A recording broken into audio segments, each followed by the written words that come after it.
Sembahyang sebelum maghrib. Dengan sanadnya Imam Abu Daud meriwayatkan daripada Abdullah Al-Muzani, katanya Rasulullah sallallahu alaihi wasallam bersabda, bersembahyanglah kamu sebelum maghrib 2 rakaat. Kemudian baginda bersabda, bersembahyanglah kamu sebelum maghrib 2 rakaat kepada sesiapa yang mahu, kerana takut akan dijadikan orang sebagai suatu ketetapan. Dengan sanadnya Imam Abu Daud meriwayatkan daripada Anas bin Malik, katanya, aku telah bersembahyang 2 rakaat sebelum maghrib di zaman Rasulullah sallallahu alaihi wasallam. Qala, perawi berkata, yani Al-Mukhtar bin Fulful, saya berkata kepada Anas, adakah Rasulullah sallallahu alaihi wasallam nampak kamu? Anas berkata, iya, dia nampak kami, tetapi dia tidak menyuruh kami dan tidak menegah kami. Dengan sanadnya Imam Abu Daud meriwayatkan daripada Abdullah bin Mughaffal, katanya Rasulullah sallallahu alaihi wasallam bersabda, di antara setiap 2 azan ada sembahyang, di antara setiap 2 azan untuk sesiapa yang mahu. Dengan sanadnya Imam Abu Daud meriwayatkan daripada Tawus, katanya Ibnu Umar pernah ditanya tentang 2 rakaat sebelum maghrib. Maka beliau berkata, beliau menjawab, tidak pernah saya melihat sesiapa pun di zaman Rasulullah sallallahu alaihi wasallam mengerjakannya, dan tidak pernah, yakni saya lihat sesiapa pun di zaman Rasulullah sallallahu alaihi wasallam membenarkan 2 rakaat selepas asar. Abu Daud berkata, saya telah mendengar Yahya bin Ma'in berkata, dia adalah Syu'aib. Maksud beliau, Syu'bah telah waham, terkeliru dalam menamakannya ataupun tentang namanya. Ini bab sembahyang duha. Dengan sanadnya Imam Abu Daud meriwayatkan daripada Abi Dzar, daripada Nabi sallallahu alaihi wasallam, baginda bersabda,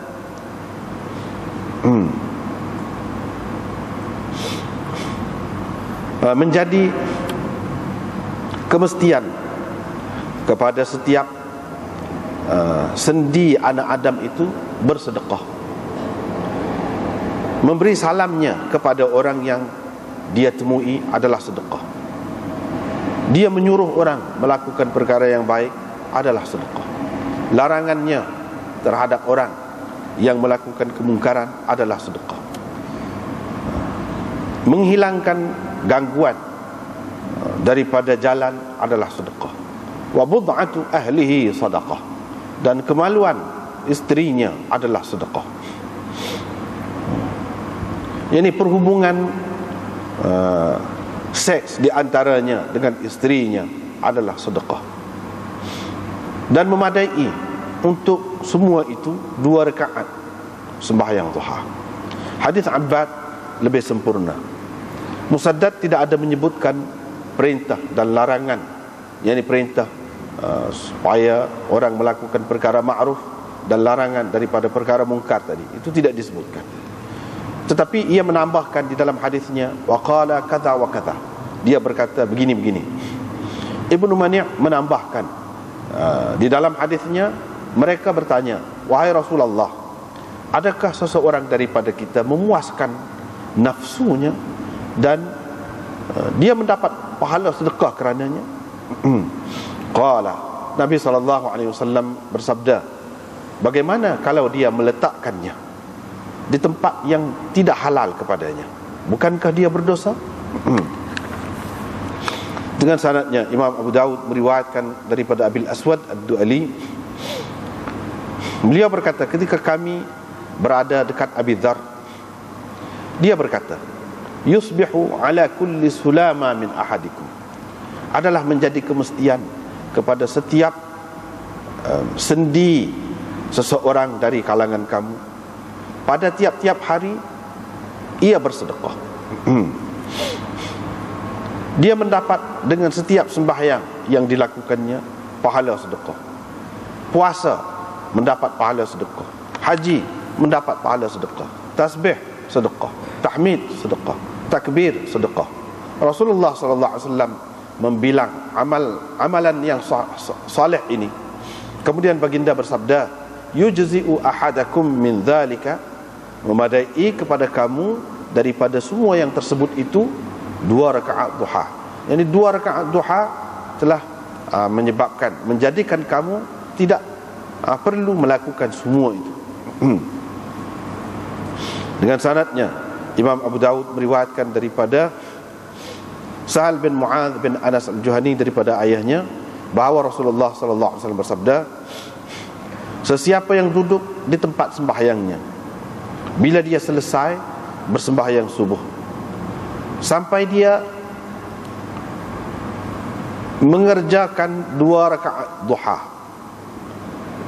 la yaqulu illa khairan, dalam masa antara itu dia tidak mengucapkan ataupun tidak melakukan kecuali kebaikan, nescaya diampuni dosa-dosanya, walaupun dosanya itu lebih banyak daripada buih laut.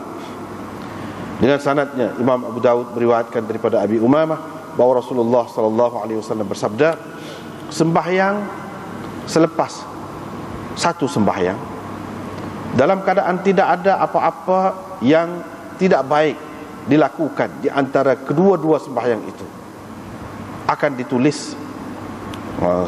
ditulis dalam senarai catatan orang-orang yang berada di tempat yang tinggi.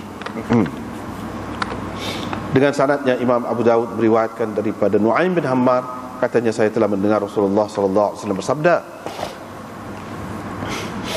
Allah Azza wa Jalla berfirman, yakni dalam hadis qudsi, la tu'jizni min 4 raka'atin fi awwal naharik akfika akhirahu, janganlah terlepas darimu 4 rakaat di awal siang, niscaya aku akan jamin hujung siang. Aku akan jamin untukmu hujung siangmu. Dengan sanadnya Imam Abu Daud meriwayatkan daripada Ummi Hani binti Abi Talib bahawa Rasulullah sallallahu alaihi wasallam pada hari pembukaan Mekah telah bersembahyang duha sebanyak 8 rakaat, di mana Nabi sallallahu alaihi wasallam memberi salam pada setiap 2 rakaatnya. Ahmad bin Saleh berkata, sesungguhnya Rasulullah sallallahu alaihi wasallam bersembahyang pada hari Fath, pembukaan Mekah, sembahyang sunat duha, lalu dia menyebutkan sama seperti yang disebutkan oleh perawi sebelum ini. Ibnu Sarh berkata, sesungguhnya Ummu Hani berkata, dakhala alayya Rasulullah sallallahu alaihi wasallam masuk ke rumahku, tetapi perawi tidak ada menyebutkan subhatat duha, sembahyang sunat duha, dan perawi menyebutkan makna hadis yang sebelum ini. Dengan sanadnya Imam Abu Daud meriwayatkan daripada Ibnu Abi Layla, katanya, tidak ada sesiapa pun menceritakan kepada kami bahawa dia telah melihat Nabi SAW bersembahyang duha selain daripada Ummu Hani, kerana beliau telah menyebut bahawa Nabi SAW pada hari pembukaan Mekah telah bersembahyang di rumahnya, dan baginda bersembahyang 8 rakaat. Tidak ada sesiapa pun melihat Nabi SAW mengerjakannya selepas itu. Dengan sanadnya Imam Abu Daud meriwayatkan daripada Abdullah bin Syaqiq, katanya saya telah bertanya Aisyah, adakah Rasulullah SAW bersembahyang duha? Beliau menjawab, tidak, kecuali kalau Nabi SAW datang daripada jauh, daripada musafirnya. Qultu, saya bertanya lagi, adakah Rasulullah sallallahu alaihi wasallam menggabungkan di antara surah-surah yang dibacanya? Aisyah berkata, minal mufassal, dari surah-surah mufassal, yakni ada. Dengan sanadnya Imam Abu Daud meriwayatkan daripada Aisyah isteri Nabi sallallahu alaihi wasallam bahawa beliau berkata, Rasulullah sallallahu alaihi wasallam tidak pernah bersembahyang duha sama sekali. Tetapi aku mengerjakannya.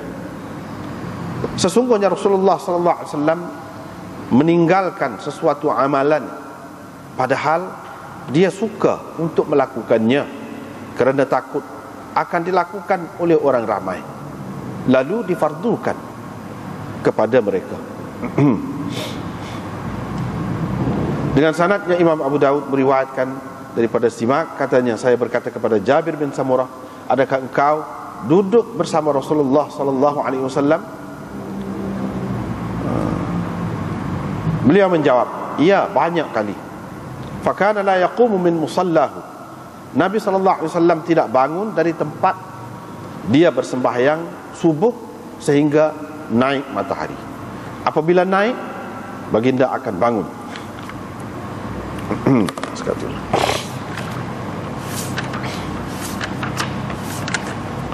Ini bab sembahyang sebelum maghrib.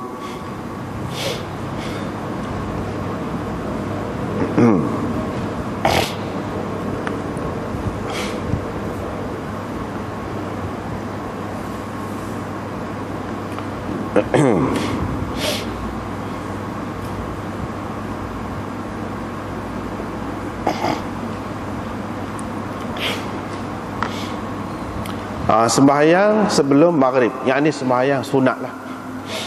Adakah ada sembahyang sunat sebelum maghrib ni ataupun qabliyah maghrib atau tidak ada? Ini perkara khilaf.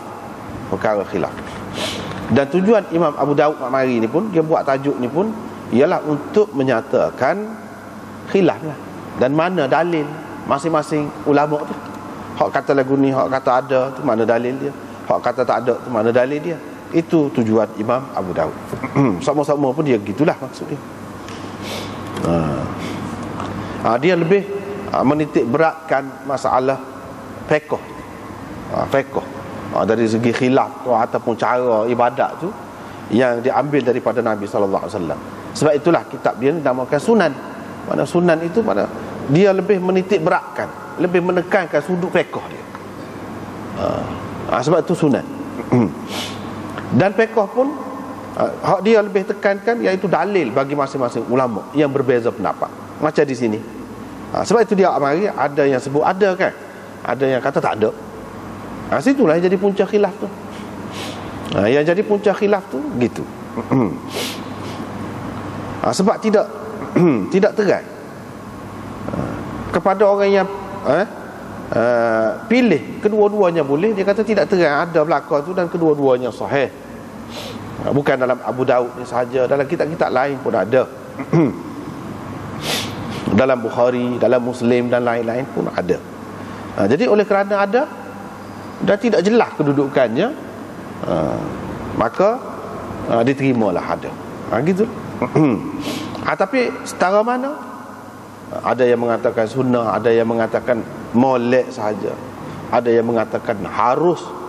Itu hak kata boleh. Hak kata tak boleh tu, ada yang mengatakan makruh, ada yang mengatakan bid'ah sekali sampai ke peringkat tu. Jadi itu khilaf sampai ke situ. Bagi orang yang kata tak boleh, dia kata hadis-hadis ni hadis dulu, cerita dulu, sudah mansuh. Itu satu, sudah mansuh. Yang kedua, dia kata hadis-hadis menyatakan ada sembahyang sebelum maghrib ni ialah untuk menyatakan had. Bila kat mana tak boleh sembahyang lepas asar. Lepas asar kan ada hadis banyak larangan daripada bersembahyang. Sampai kat mana? Bila saja masuk waktu maghrib, sudah boleh dah sembahyang sunat. Orang kata tak boleh sembahyang sunat lepas asar tu tidak termasuk kalau selepas masuk maghrib. Mana sunat pada ketika itu boleh. Maknanya mula boleh itu apabila terbenamnya matahari. Jadi semata-mata untuk nak raya tu je, kata dia. Untuk nak raya boleh, ini masa boleh, startnya situ. Bukan ada kelebihan sangat. Itu yang kedua. Yang ketiganya, hak Nabi SAW suruh sembahyang sebelum maghrib ataupun ada buat sebelum maghrib ni, kalau dia buat yang ni kepada orang yang nak qada sembahyang. Kalau dia nak qada sembahyang fardu ke, itulah masanya. Kalau lepas asar tak molek. Baru ni kita sudah bincang dah, lepas asar tu sudah bincang dah. Hak moleknya waktu yang boleh. Boleh tu bila? Ni pada masa ni. Maka kata mereka hak Nabi sallallahu alaihi wasallam buat dan sahabat tengok tu, hak tu termasuk dalam hak dia qada sembahyang sunat. Sama ada hak sebelum asar ke, hak selepas zuhur ke, atau bila-bila dia tak ada, dia sembahyang pada masa tu. Bukannya sembahyang sunat maghrib secara khusus. Itu pendapat yang ketiga. Pendapat yang keempat, dia kata ada hadis ada ni pun sekadar menunjukkan harus saja. Menunjukkan harus saja, tidak haram. Tapi bukan mana ada kelebihan besar, tidak. Sekadar menunjukkan harus, sekadar tu ya. Tidak lebih daripada itu.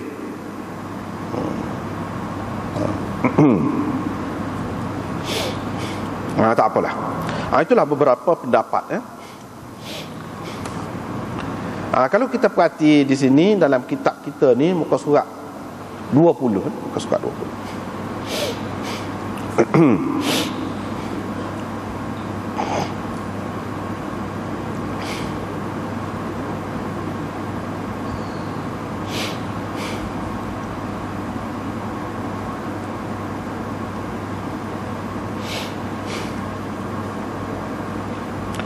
Dia sebutlah tu.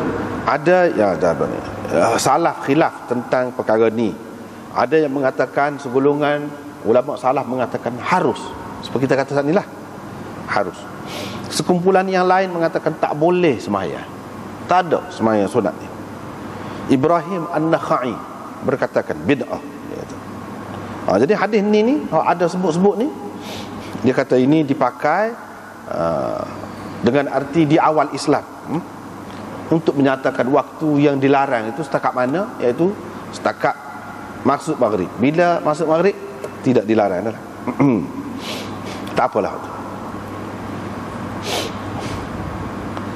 Ini dalam riwayat Abu Daud ini, bersembahyanglah kamu sebelum maghrib 2 rakaat. Kemudian Nabi SAW kata pula, bersembahyanglah kamu sebelum maghrib 2 rakaat kepada sesiapa yang mahu. Kepada orang yang nak lah. Dalam riwayat Bukhari, dia kata gini, lafaz dia tu beza. Sembahyanglah kamu sebelum maghrib, sebelum sembahyang maghrib. Sembahyanglah kamu sebelum sembahyang maghrib 2 kali.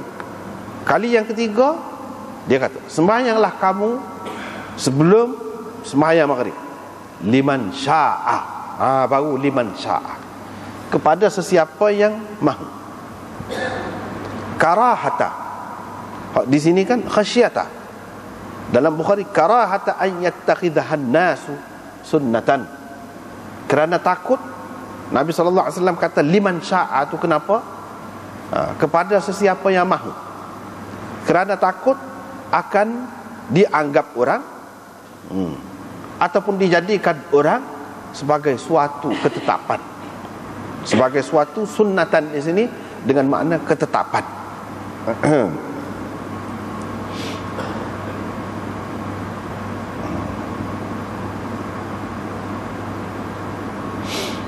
Sunnah dengan makna ketetapan di sini, bukan sunnah dengan makna sunnah wajib tu dah. Sunat bukan tu. Sunnah dengan makna ketetapan, yang ini sebagai kewajipan. Dalam bahasa sunnah ni, dalam bahasa Quran, sunnah bukan dengan arti hak kita pakai. Ulama kemudian ni, mutaakhir ni, dia bagi wajib, fardu, sunat. Sunat tu kalau kita buat boleh pahala, kalau tak buat tak dosa. Gitu. Hak tu istilah kemudian. Adapun dalam Quran, sunnatullahillati, tu misalnya sunnah, ketetapan Allah. Ataupun dalam hadis ni, sunnah dengan makna ketetapan juga. Ada juga dengan makna sanna, dalam hadis dengan makna mengemukakan satu cara, dan cara itu tidak semestinya diikut, dengan makna sunat lah, dengan makna sunat. Ulama kemudian itu pakai. Ada juga di sini dengan makna wajib, dengan makna wajib. Takut-takut orang akan menjadikannya sebagai ketetapan, sebagai kemestian. Sebab apa? Sebab Nabi SAW bila dia perintah, jadi kalau mengikut kaedah usul fiqh kan, kalau orang mengaji usul fiqh dia tahu lah, asal perintah menunjukkan wajib, kecuali kalau ada dalil, ada bukti yang memalingkan, kata dia, daripada wajib itu. Misalnya di situ juga ada sebut pilihan. Kalau menunjukkan pilihan kepada sesiapa yang mahu, kepada orang yang tidak mahu, tak apalah, maknanya dia tidak ada wajib. Itu dia pergi kepada sunat, turun darjat tu. Tadi perintah, semayanglah kamu, asal perintah memberi makna wajib. Apa yang Nabi kata liman sya'a tu, takut-takut orang faham daripada perintah tu makna wajib. Bila dia sebut liman sya'a tu, maknanya perintah itu bukan dengan makna wajib, dengan makna molek, elok, baguslah kalau buat. Tapi kalau tak buat pun tak apa. Takut-takut orang menjadikannya sebagai ketetapan. Jadi kalau dia tidak sebut liman sya'a tu, boleh jadi bila dia kata semayanglah kamu, perintah tu, orang akan kata wajib. Daripada sinilah ulama-ulama usul fiqh tu dia kata kalau perintah tu menunjukkan wajib. Sebab apa? Sebab dalam hadis ni dia sebut, kalau dia tidak sebut liman sya'a, orang akan faham wajib, ketetapan. Ketetapan itu benar wajib lah, menunjukkan asal amar itu lil wujub, menunjukkan wajib. Kecuali kalau ada dalil yang memalingkannya daripada makna wajib itu. Maknanya kita kena tinggal makna, tak boleh pakai makna wajib. Sebab itu tidak ada siapa pun yang kata sunat sebelum maghrib dia wajib, tak ada. Sebab apa? Hadis ada, dia ada sebut liman sya'a. Itu sah. Khasyata an yattakhidha an-nasu sunnatan. Itu dua perkara yang menghalang daripada kita pakai amar di sini, perintah di sini dengan makna wajib.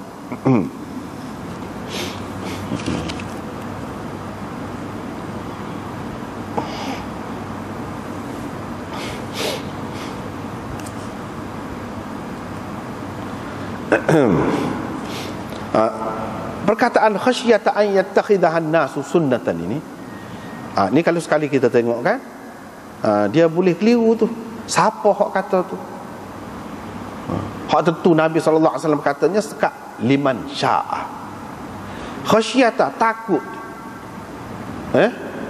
Takut tu Nabi sendiri. Kau takut, orang akan anggap ini sebagai ketetapan, atau perawi kata. Nabi SAW kata liman sya'a tu, takut orang akan menganggap perintah dia sallu tadi sebagai suatu ketetapan, sebagai suatu kewajiban.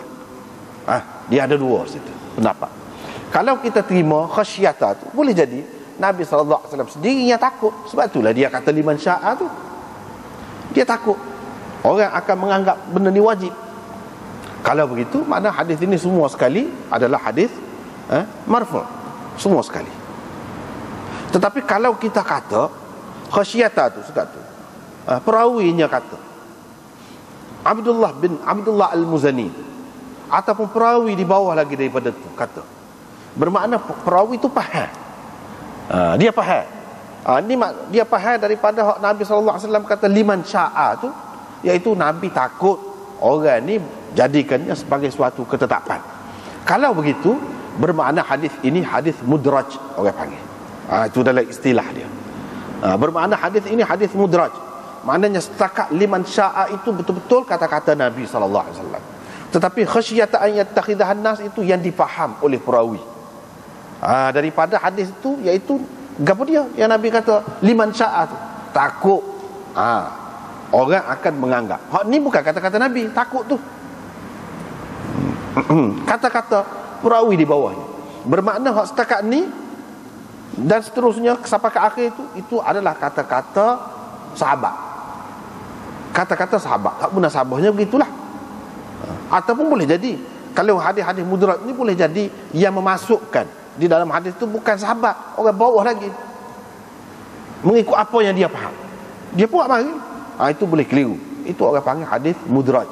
Kalau kita tidak boleh pisahkan, hadis mudraj ini menyebabkan sesuatu hadis itu jadi dhaif juga. Hadis dhaif juga, termasuk dalam dhaif juga. Kalau sampai mengelirukan. Tapi kalau tidak mengelirukan, macam mana tak keliru ni? Tak keliru.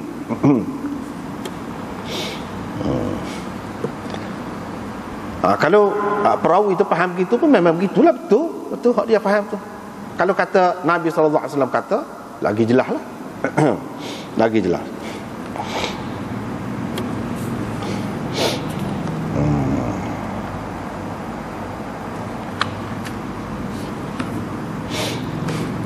Baiklah. Bagi orang yang tak seterima semaya sunat sebelum maghrib ni, ada hadis-hadisnya seperti yang Imam Abu Daud kemukakan selepas ini. Sebahagiannya dikemukakan oleh Imam Abu Daud, sebahagiannya tidak dikemukakan.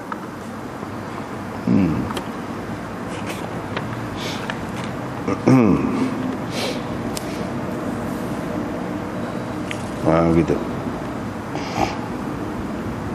Lepas tu panjanglah hadisnya. Bagi orang yang mengatakan sembahyang sebelum maghrib ni, sembahyang sunat ni makruh, dia kata apa sebab makruh? Apa sebab makruh? Boleh jadi sampai ke peringkat haram. Mana makruh tu? Kalau tidak haram, kenapa makruh? Tahrimi. Boleh jadi sampai ke situ. Apa sebab makruh? Sebab makruhnya, masing-masing katalah, dia jadi lewat sembahyang. Jadi lewat sembahyang maghrib. Sedangkan sembahyang maghrib ini dituntut supaya kita buat awal. Dan Nabi SAW pun buat awal sembahyang maghrib tu. Takut jadi lewat. Dan dengan sebab buat ni, kalau nak jaga takut jadi tak ada sekali dengan tu imam gapo tu, dia akan melanggar mana-mana sesuatu daripada sunnah Nabi SAW yang lain. Dengan sebab kita buat hak ni, dia akan melanggar beberapa perkara hak lain. Kalau tak kena hak ni, kena hak ni. Kalau tak kena hak ni, kena hak ni. Sebab itu jadi makruh. Bahkan boleh jadi lebih lagi daripada makruh. Sebabnya gini, kalau sembahyang jemaah kan, bila nak sembahyang maghrib tu, kalau masing-masing sembahyang nak tunggu makmum saat ni, biar dia dapat takbiratul ihram bersama imam. Sebab itu kan satu kelebihan. Dalam hadis kita sudah jumpa dah, satu kelebihan. Maka imam saat ni kena tunggu. Bila tunggu saat ni orang yang sembahyang tu dia tidak serupa. Ada hak mari lewat sikit, ada hak mari dulu, ada hak sembahyang cepat, ada hak sembahyang lambat. Jadi dia tidak serupa tu. Hak ni sudah ada, hak ni pula baru mari nak sembahyang, kena tunggu hak tu pula.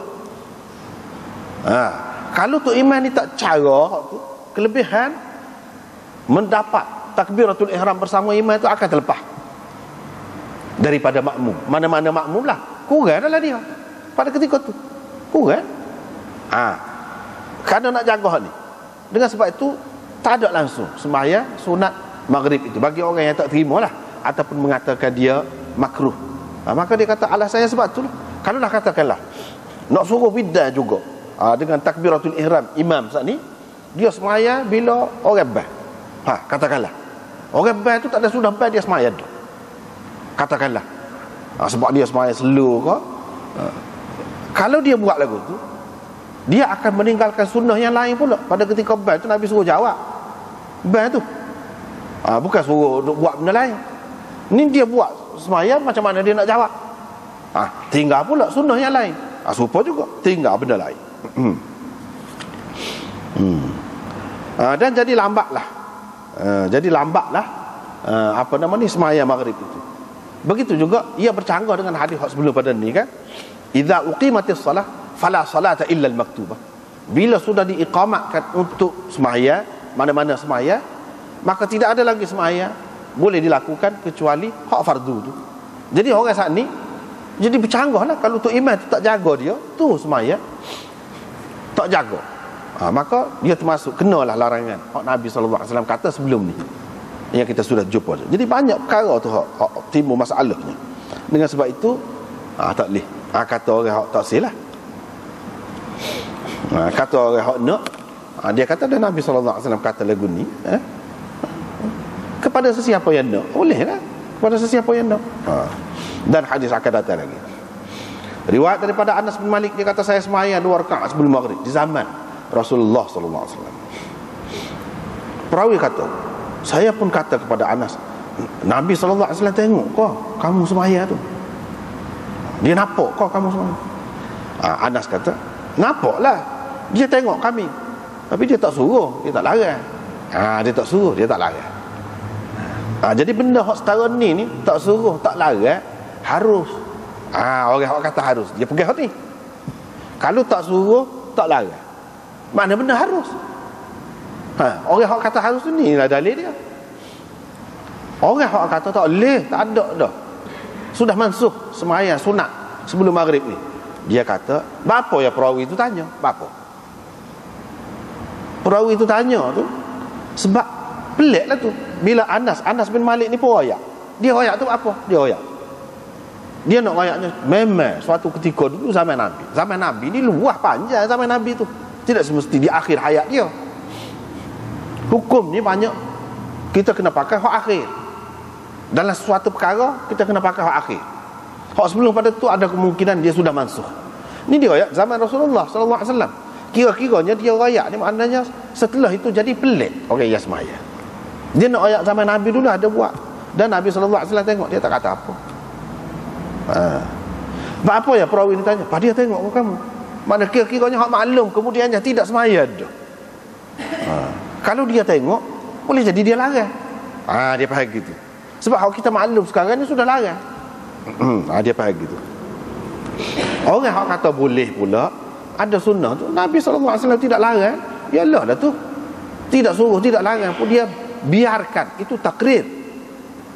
Itu termasuk dalam takrir Nabi SAW. Bila takrir dia, sunnah jugalah. Kalau dia tak akan lah kalau benda tu tak boleh. Ataupun benda tu tak molek kau, nak kata makruh, mana boleh kata dia. Kalau makruh dia tegah dah lah. Ni dia tidak larang, menunjukkan benda ni molek. Dia naik kepada mustahab ataupun sunat. Begitu. Lepas tu Imam Abu Daud buat mari pula riwayat daripada Abdullah bin Mughaffal, katanya Rasulullah sallallahu alaihi wasallam bersabda, baina kulli adhanain, di antara setiap 2 azan. Yang dimaksudkan dengan 2 azan itu azan dan iqamat, ala sabilit taghlib orang panggil. Ni dalam bahasa Arab ni dia panggil taglib, 2 azan. Bukan makna 2 kali azan dah. Hak satu azan, hak satu qamat. Tapi apabila kita nak gabungkan sekali, kita sebutkan dengan salah satu, 2 azan. Padahal maksudnya bukan kedua-duanya tu azan dah. Satunya azan, satu lagi iqamah. Supaya orang kata qamarain. Qamarain itu matahari dan bulan. Umarain, Abu Bakar dan Umar. Itu dari segi penggunaan bahasa Arab. Padahal Abu Bakar itu tidak nama Umar, tapi apa 2 Umar? Tidak 2 Umar. Itu termasuk dalam bab taglib orang panggil.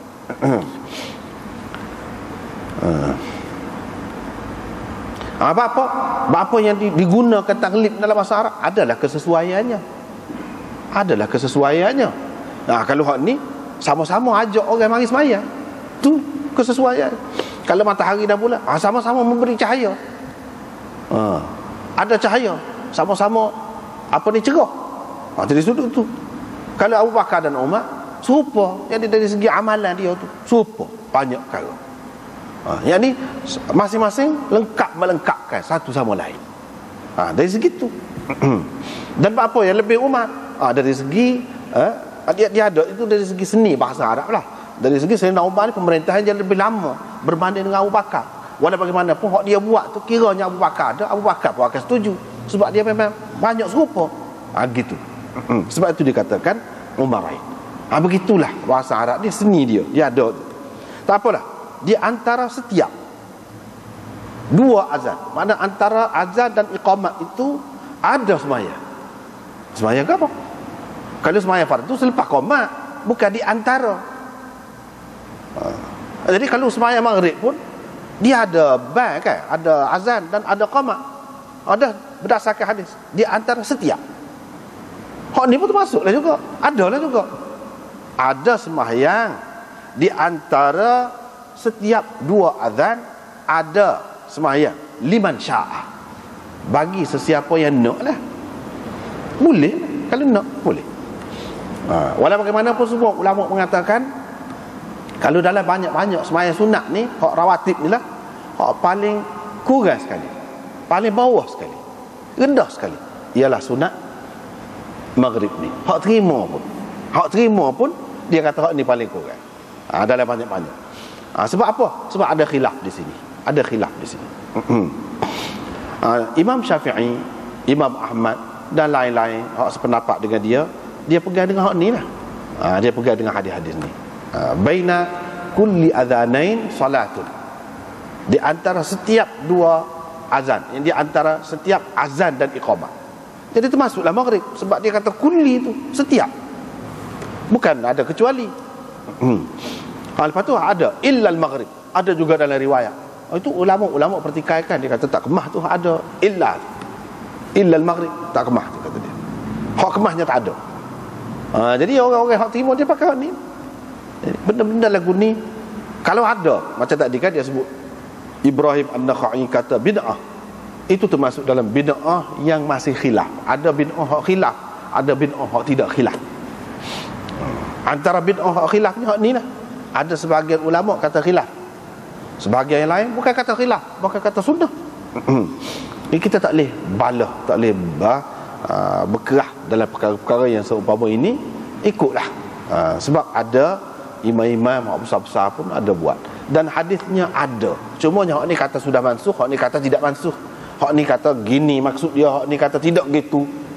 Tu tapi hadisnya ada. Tu dia. Adapun bid'ah dalam istilah tu tidak lagu tu. Hak tak ada langsung. Ni ada. Cuma berbeza pendapat saja.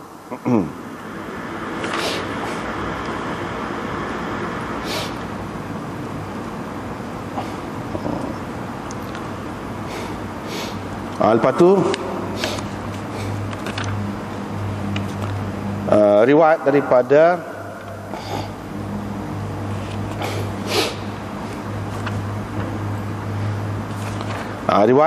Ibnu Umar lagi.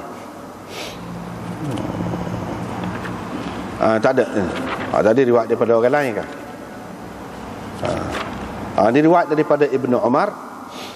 Ada orang tanya dia, kata Tawus, tentang 2 rakaat sebelum maghrib ni lagu mana? Dia kata aku tak pernah tengok siapa pun di zaman Rasulullah sallallahu alaihi wasallam sembahyang. Wa rakhasa fi rak'atain ba'da al-'asr. Tu kalau kita tak perhati molek kan, kita akan faham dia, yakni Sayyidina Umar, Ibnu Umar membenarkan sembahyang 2 rakaat selepas asar. Bukan gitu.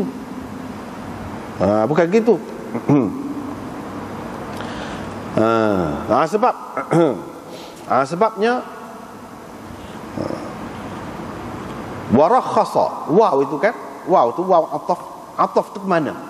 Ataf tu kepada yusallihima. Begitu. Bukan ataf kepada ra'aitu tu, bukan situ. Kalau ataf kepada ra'aitu tu jadi sebab tadi lah, boleh jadi keliru.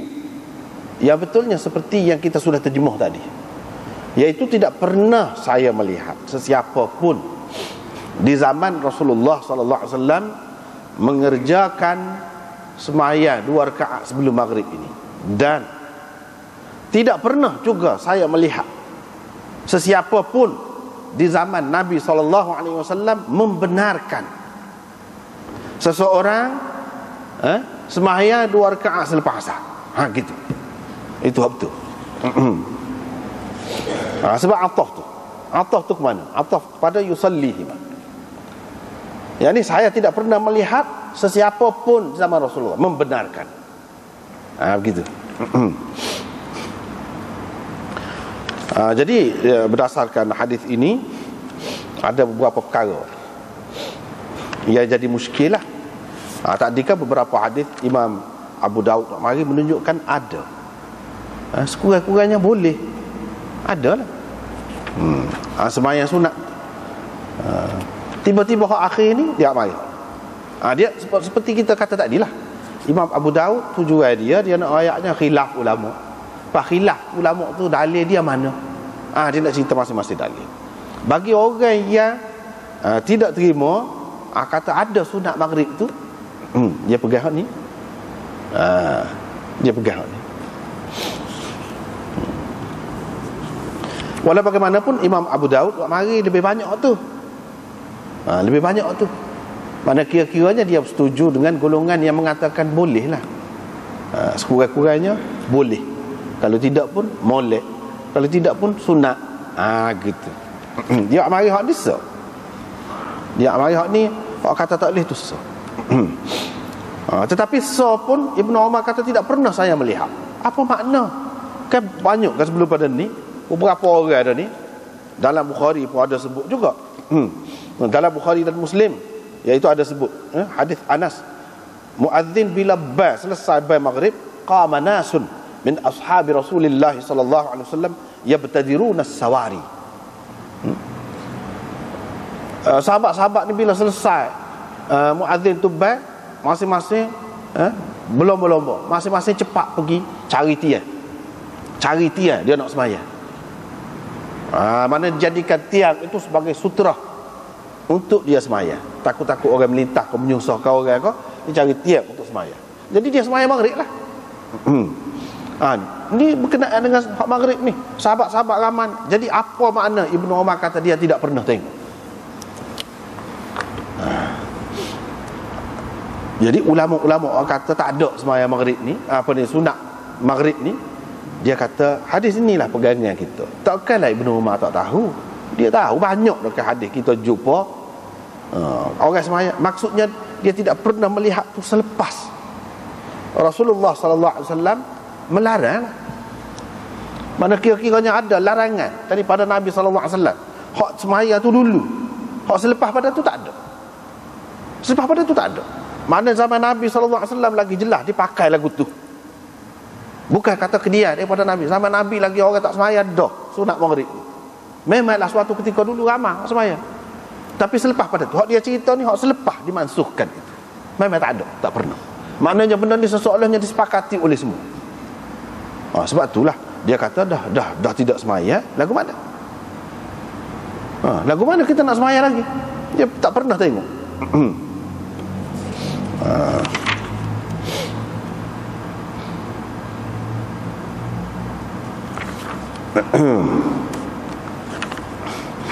Tidak pernah tengok siapa pun di zaman Rasulullah. Maknanya keadaan sembahyang ini sudah dimansuhkan jelas kepada semua sahabat kira-kira.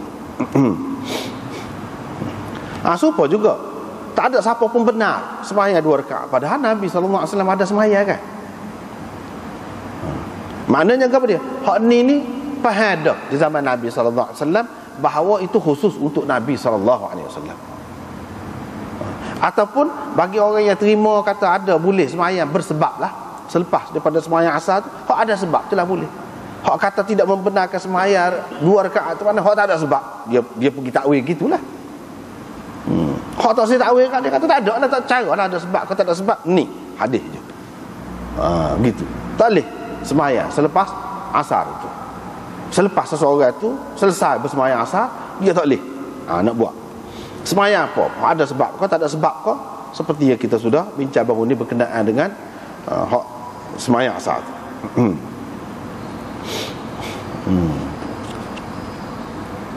Gitulah. Kalau tidak tak lagi kita nak kata dia tidak tahu, tak pernah tengok siapa pun sembahyang di zaman Rasulullah, tak pernah sabar. Tak pernah sabar. Sebab tu dia kata lebih kuat hak ni. Hak maksud tak pernah selepas tu, selepas dimansuhkan. Memang tak ada lah. Nak ada lagu mana lagi? Dah Nabi sallallahu alaihi wasallam larang dah. Kalaulah tidak larang, apa tak buat? Sehingga tak ada seorang abuk ni. Ini menunjukkan hak ada tu cerita hak dulu. Kalaulah ada lagi hak buat, tu tak tahu. Dia tak tahu. Ibnu Umar hak tahu, dia kata tak ada. Gitu.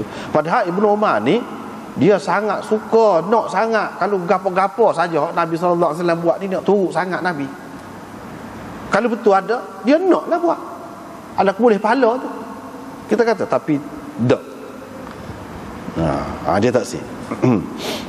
Abu Dawud berkata, saya telah mendengar Yahya bin Ma'in berkata, Abu Shu'aib yang tersebut dalam sanad tadi kan, Syu'bah meriwayatkan daripada Abi Shu'aib daripada Tawus tadi. Abu Shu'aib itu sebenarnya adalah Shu'aib. Itu dia.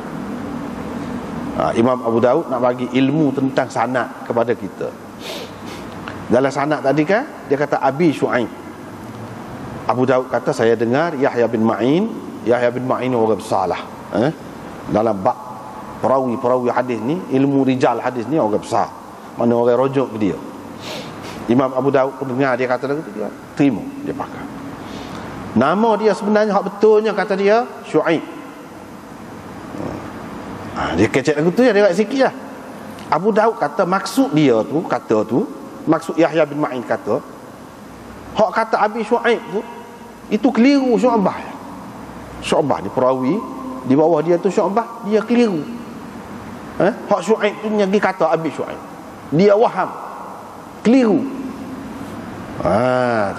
Pada namanya, jadi dia sebut kunyah. Sebenarnya tidak, kunyah dia bukan gitu. Tak ada pun lagu tu. Hak betulnya Shu'aib, keliru.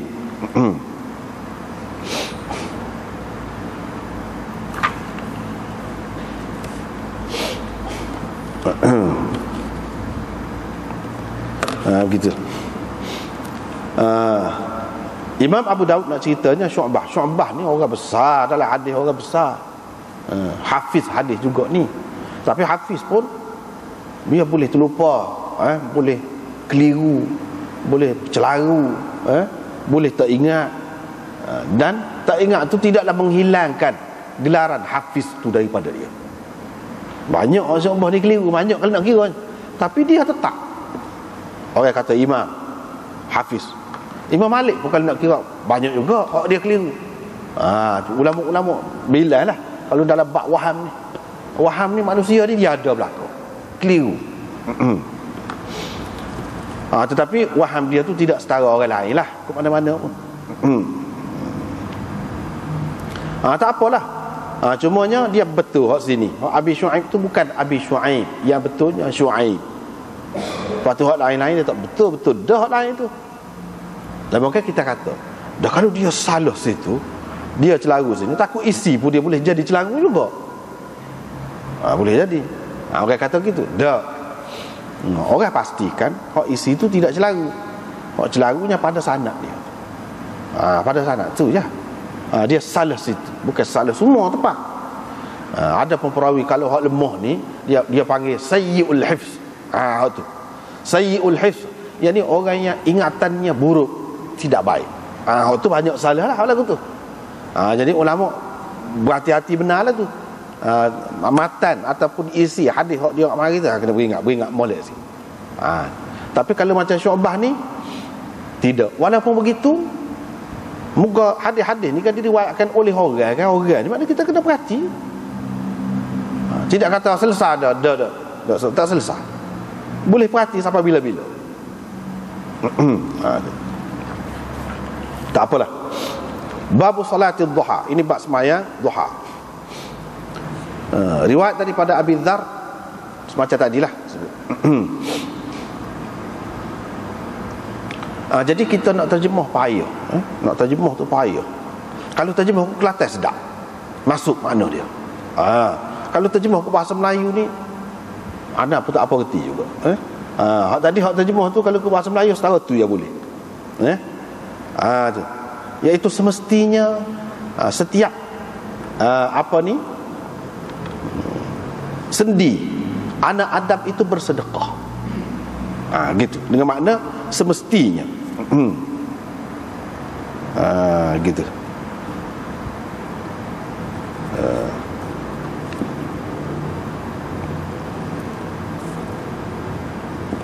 Dengan makna yalzamu, makna mesti, kena. Kalau nak kira setiap sendi manusia ni kena bersedekah, mestilah bersedekah. Gitu. Waktu masuk dah tu makna dia tu, masuk dah. Yalzamu ala kulli sulama, dengan begitu ulama-ulama tu sebutnya. Tak apalah, daripada situlah kita ambil makna mestilah, semestinya, begitu. Kalau bahasa Kelantan hak tu lebih tepat. Dia gini, asbah yusbihu ni kalau bahasa Kelantan, pagi lagi. Gitu. Biasa dia start dupa tu. Pagi lagi. Setiap sendi manusia ni kena bersedekah sepatutnya. Gitu. Pagi lagi tu apa mana? Awal-awal lagi. Tidak semesti pagi lagi tu maknanya pagi sungguh. Itu dia. Tidak semesti maknanya pagi sungguh. Mana awal-awal lagi. Itu maksudnya. Walaupun tidak pada waktu pagi. Gitu. Setengah orang dia, kalau zaman dulu, kalau kita mengaji pondok-pondok, kalau hak lagu ni, dia akan terjemah berpagi. Dia akan terjemah berpagi. Tapi berpagi tu kita sendiri pun tak faham. Berpagi atas setiap. Apa makna? Tak, kita sendiri pun tak faham. Hak sebetulnya makna sebab bahasa Kelantan, pagi lagi setiap sendi manusia ni kena bersedekah. Gitu. Makna awal-awal lagi. Biasanya kalau kita tidur, kita start mula-mula bila? Pagilah. Kita tidur waktu hujung hari kita. Kita tidur. Waktu bila kita bangun bila? Pagi. Sebab itulah makna awal hari kita. Kalau nak kiranya manusia ni patut bersedekah, tanda syukur kepada Allah Subhanahu Taala pagi lagi, awal-awal lagi. Sebab apa? Sebab Allah Subhanahu Taala beri segala kemampuan kepada dia. Boleh bergerak, boleh musing, boleh tunduk, boleh rokok, boleh sujud, boleh kepal, boleh betul, jari dia. Semuanya nikmat Allah Subhanahu Wa Taala berlaku. Nak tahu setara mana nikmat, tengok orang sakit orang. Tengok orang sakit sendi tu lagu mana. Kalau orang tidak sakit orang tua, apa orang sakit sendi tu lagu mana. Payahnya nak kerja gapo-gapo. Dengan sendirinya apabila sakit, makan pun akan jadi terganggu. Dia tidak sekara lah, makan pun akan jadi terganggu. Makan salah hak sejuk sikit, sakit orang selalu. Jadi bekok orang, macam-macam lah. Kalau nak kiranya, mana awal-awal lah, pagi lagi. Mana awal-awal lagi. Bukan semestinya maknanya pagi ni maknanya di waktu pagi saja. Tak. Kena beri sedekah tu tak. Mana sama-sama lah bila-bila masa. Kalau nak kira, mula-mula sekali lah. Mula-mula sekali. Tak kira lah masa mana pun. Gitu. Sebab kita kata, kita duk harap ke dia lah. Pagi lagi mati. Pagi lagi mati. Tidak semesti pagi mati tu dia mati pada waktu pagi.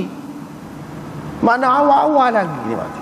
Sebab kita kata, petang lah, petang lagi mati dia. Petang. Petang tu bukan makna pada waktu petang. Makna kalau nisbah kepada hari yang panjang tu, umur dia ni kalau nak kira boleh pergi lagi. Tapi petang. Kalau pagi tu awal benar. Tidak awal benar. Tua juga mati tu. Tapi kira-kiranya kalau hari kat petang lah. Tu dia kata petang. Tepat bahasa Kelantan. Dia sesuai dengan bahasa Arab. Amsa, misalnya kita kata Zaidun faqiran, petang lagi sesak dia. Asbaha Zaidun ghaniyan, pagi lagi kaya. Pagi lagi kaya dia. Pagi lagi dia mendapat untung misalnya. Mana awal-awal lagi. Walaupun dia dapat untung tu pada waktu malam, dia buka barang dia pada pasar malam. Laku habis. Pagi lagi habis barang dia. Kita kata. Bukan makna waktu pagi habis. Tadi dia jual tu pasar malam kan?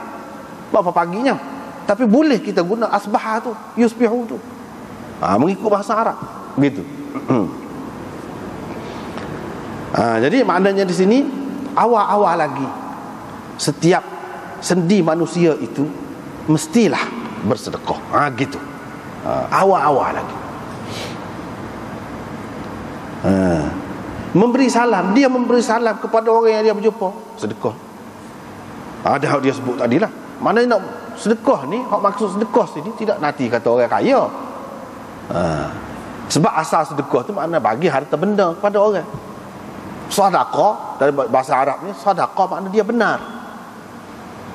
Bila bagi tanda dia benar dalam akidah dia.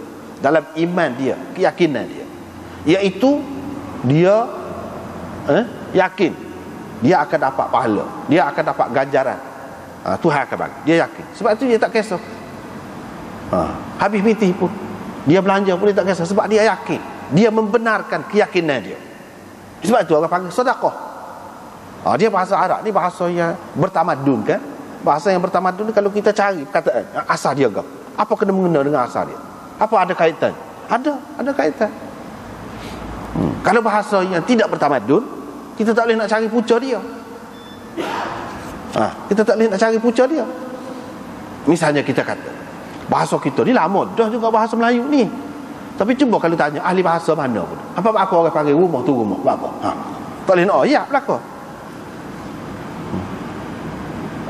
Tapi kalau kita tanya bahasa Arab, apa rumah tu baik, orang panggil baik, apa? Dia boleh ayat. Dia boleh ayat. Apa rumah tu orang panggil maskan, apa rumah tu orang panggil manzil. Banyaklah mana rumah tu, dia boleh ayat belaka. Apa sedekah tu orang panggil sedekah, apa boleh ayat. Baik, kalau kita tanya derma tu apa orang panggil derma, tak tahu nak ayat apa dah. Tak boleh nak ayat. Tu beza tu antara bahasa yang ada akar umbi dia, dalam. Kalau kita tengok luar ni nampak sekat tu je, dalam lagi. Tak mudah tu nak cambuk tu lagu tu. Kalau bahasa yang bertamadun, tua, lama dan ada asal usul dia, bagi lagu tu lah. Kalau macam bahasa kita ni ada juga makna dia, cuma dia bahasa lain asalnya. Dia kena cari bahasa tu. Kalau selagi tak jumpa bahasa tu, kita tak akan tahu. Misalnya kita kata percaya, kita percaya. Itu bahasa ke dia? Itu bahasa Sanskrit. Kalau kita kata apa yang percaya tu, orang kata percaya apa, tak boleh nak ayat kita. Tapi kalau di bahasa Sanskrit kita boleh ayat. Percaya tu asal dia parice. Tu dalam bahasa Sanskrit. Parice tu maknanya kenal. Bila kenal barulah percaya. Kalau tak kenal kita nak percaya lagu mana? Kalau tak tahu. Misalnya, maknanya bahasa kita ni ada kait dengan hal tu. Tak sudah, tak su kalau selagi tak kaji situ, tak pergi situ. Tu dia. Mana bahasa Melayu ni tak su. Tapi kalau Arab dia tak payah pergi ke lain, dalam dia tu sendiri ada tu. Dalam dia tu sendiri tu ada tu. Misalnya maskan, manzil, gapo tu, baik, gapo tu ada tu dalam tu. Sedekah, dalam tu ada tu. Lepas tu kalau bahas lagi panjanglah. Apa? Sedekah tu sok dal qaf apa? Sok tu memberi makna gapo. Panjanglah pula. Hak tulah. Ya, Syah Waliullah dalam kitab-kitab dia duk bahas sok ni makna dia gini-gini. Dah ni makna dia gini-gini. Sampai ke situ. Jauh benar lah. Sebab itulah bahasa ni Tuhan pilih sebagai bahasa Quran. Nampak lah. Kalau kita tak sampai ke situ tak nampak.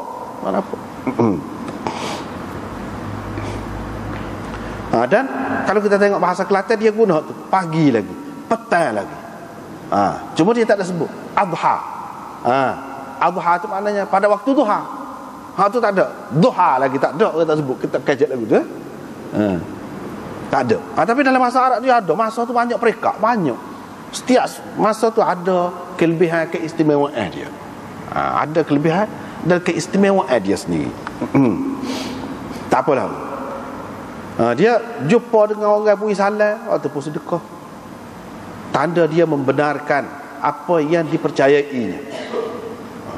Sehingga dia rugi pada zahir pun dia tak apa, pasal dia percaya benda ni tidak saja. Jadi perbuatan dia membenarkan apa yang dipercayainya, itu sedekah. Dia suruh orang buat benda baik, sedekah. Larang orang buat benda tak baik, sedekah. Buang sampah ataupun gangguan daripada tengah jalan, sedekah. Kemaluan ahlinya, dia sebut. Yang ni hubungan dengan ahlinya itu pun sedekah juga.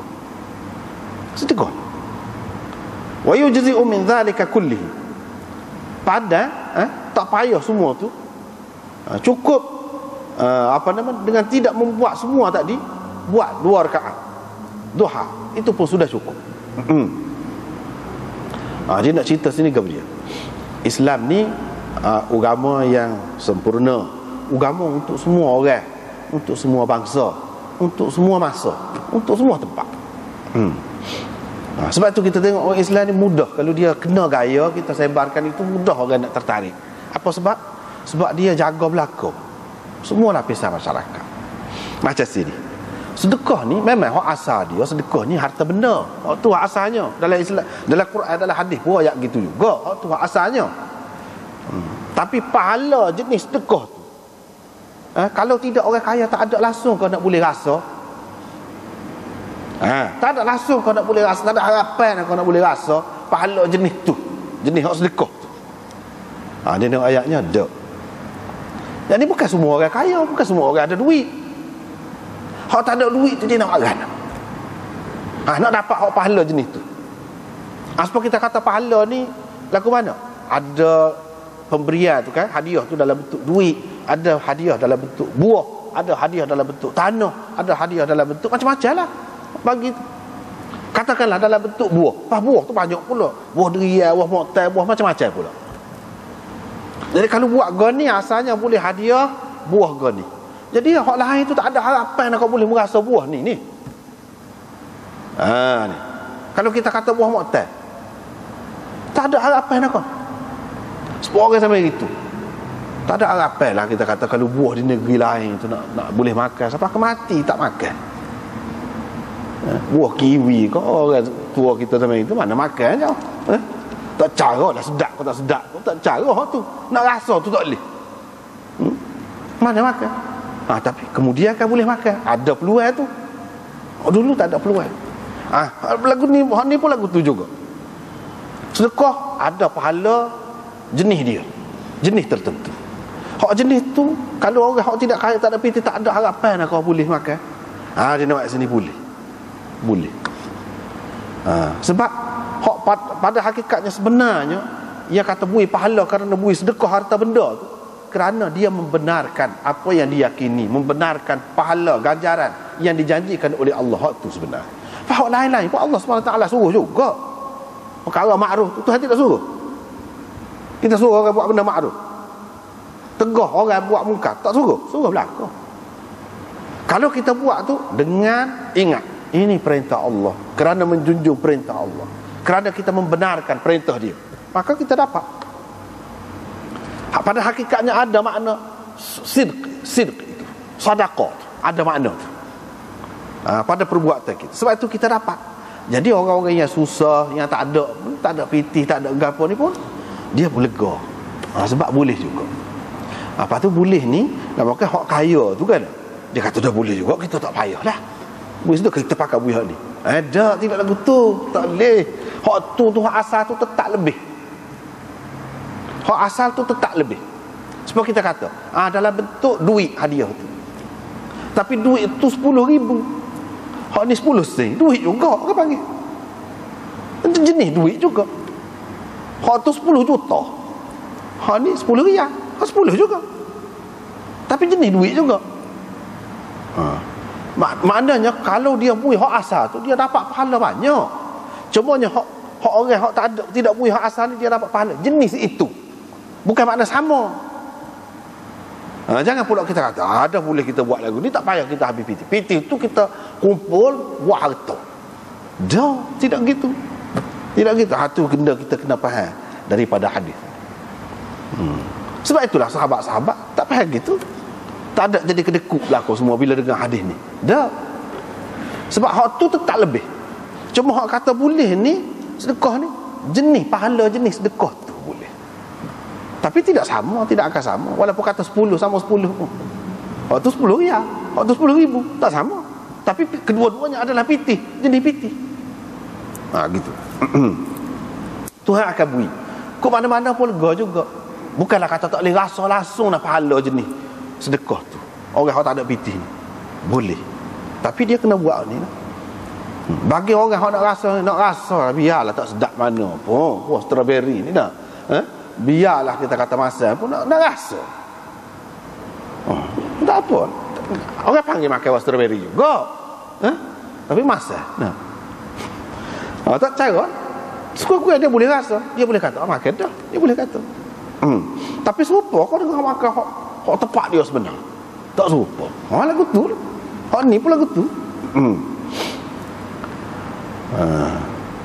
Yang pentingnya kita ingat tu, apa yang kita buat ni, apa kita buat ni kerana Allah, perintah Allah tu. Paling tak boleh semua, tak boleh nak buat. Takkan 2 rakaat duha tak boleh buat. Ni orang lagi. Dia nak bui juga, nak bui ada sebab lah buat. Nak bui ada sebab, dia akan bui lah. Tidak kata saja. Tidak kata saja. Jadi kalau hak tadi bui salam kepada pada orang hak kita jumpa, sedekah. Suruh orang buat benda makruf, cegah orang buat benda mungkar. Bukan semua orang mampu ni. Bukan semua orang. Lepas tu kalau orang tu tak boleh jalan, dia nak buat sapah lagu mana? Nak buat gangguan ke apa, dia tengah jalan. Kalau dia seorang yang lemah, tidak mampu nak tegur lagu mana? Ni jekah kat orang pula. Tak mampu semua. Tak boleh. Boleh lagi. 2 rakaat. Kalau tak boleh buat semua tu, buat ni, dia akan dapat pahala jenis tu juga. Pahala jenis tu juga. Ni nak ayat hak kurang sekali. Bukan maknanya nak ajar kita buat hak ni saja. Tak. Hak lain tu pun kalau boleh buatlah. Semua buat. Nak ayatnya kepada orang yang tak mampu, tak boleh setara ni. Lemah benar lah kalau tak boleh kan. Saja tak sel. Muka kata ada hadiah belaka. Asal hunggah ya. Hunggah keliling padan. Ikut tak boleh nombor 1 pun ada hadiah. Ayat dah. Tak saya hunggah. Tak boleh hui lah dia tak saya hunggah. Ada hadiah ni tunjuk tu. Mu jalan pun tak apa. Tidak hunggah pun tak apa. Asalkan nama pusing. Tak kata boleh. Lemah secara mana? Hak ni tak ada kena-mengena dengan nak cegah orang ni. Boleh jadi kalau jumpa dengan orang nak ucap assalamualaikum tu, tengah serabut, tak boleh nak kecek dengan orang. Boleh jadi. Nak suruh orang benda makruf, banyak cara susah tu. Hak ni apa kena-mengena dengan orang yang kita seorang, tak boleh buat. Itu maksudnya. Sepatutnya boleh buat. Jadi kalau buat hak ni, dapat pahala jenis tu juga, jenis pahala sedekah tu juga. Tu dia nak ayatnya. Pahala jenis sedekah tu juga. Tapi apakah sama dengan sedekah tu betul-betul? Sama? Kita nak kata secara mutlak tidak sama pun tak boleh juga. Sebab apa? Ada kalanya seseorang tu dia memang niat dia, dalam hati dia muktamad, utuh. Kalulah dia senang, dia kaya, dia akan beri sedekah. Tapi tak ada arah lah, dia tak boleh. Dia akan dapat tu lagu tu kita tak tahulah tu. Allah SWT Maha tahu hati manusia. Boleh jadi dia dapat sama dengan orang. Hak bui tu pun mungkin tak ada rega bagi dia bos banyak tu kan. Kaya terlajak kan. Berbui 1,200 tu tak serah. Jadi dia tak ada mikir mana. Dan tak ada mikir berkait dengan agama mana. Perhabis hak dia perhabis makan saja pun lebih daripada tu. Boleh jadi pahala dia tu walaupun dia boleh pahala sedekah tapi tidak sebelah mana dapat. Nilai dia, mutu dia tidak tinggi, mutu dia. Boleh jadi. Hak sandi dia niat dia tu molek, memang nak sungguh, tapi dia tak ada arah lah tak boleh. Sekiranya dia buat, memang muktamad hati dia, putuh hati dia, dia akan buat. Kalau lagu tu boleh jadi dia lebih lagi daripada orang yang sebenar-benarnya bagi. Hak ni benda hatilah, masalah hatilah. Sebab itulah dalam Islam ni, dalam hadis-hadis ni kita tengok dia ambil kira benar ni masalah benda-benda gini. Sebab apa dia kira hati tu? Hati tu dia kira. Nak tu tak apalah tu. Lepas tu dia sebut hadis Abbad. Imam Bukhari ambil daripada Ahmad bin Mani' daripada Abbad. Lagi dia ambil daripada Musaddad daripada Hammad. Lepas pada tu datang pada tu baru sanad tu sama, iaitu daripada Wasil. Maknanya hadis Abbad lebih sempurna. Musaddad dalam hadis dia tak ada sebut suruh orang buat benda baik, larang orang buat benda mungkar, tak ada sebut. Itu yang kata tidak sempurna tu. Tapi dia ada menambahkan dalam hadis dia kaza wa kaza, dia buat gini-gini, gini-gini. Maknanya walaupun ada sebut gini-gini tu gapo tak terang. Sebab tu dia kata hadis Abbad ini lebih sempurna. Sebab dia sebut dengan terang. Suruh orang buat benda baik, cegah orang buat benda tak baik, buat gangguan daripada tengah jalan misalnya. Dia sebut terang. Ibnu Mani', Ahmad bin Mani', dia menambahkan dalam hadisnya, mereka kata, mana setakat tadi serupa tu. Tapi dalam riwayat Ibnu Mani', dia ada tambah. Sahabat-sahabat tanya, wahai Rasulullah, adakah pula maknanya kita memuaskan nafsu kita, lepas tu boleh pahala sedekah? Nabi SAW kata, lagu mana kalau dia letakkan di tempat yang bukan hak halal bagi dia? Tidakkah dia berdosa? Jadi kalau dia letak di tempat yang halal, apa tak boleh pahala? Dia kira gitu. Ini Nabi SAW gunakan kias sebalik. Mana dia akan berdosa kalau dia gunakan di tempat yang tak kena. Kalau dia gunakan di tempat yang kena, dia akan boleh pahala lah. Gitu. Dengan sebab itu jadi sedekah juga, lepas pada tu seterusnya hadis itu panjang, kita berhenti sekali dulu. Wallahu a'lam.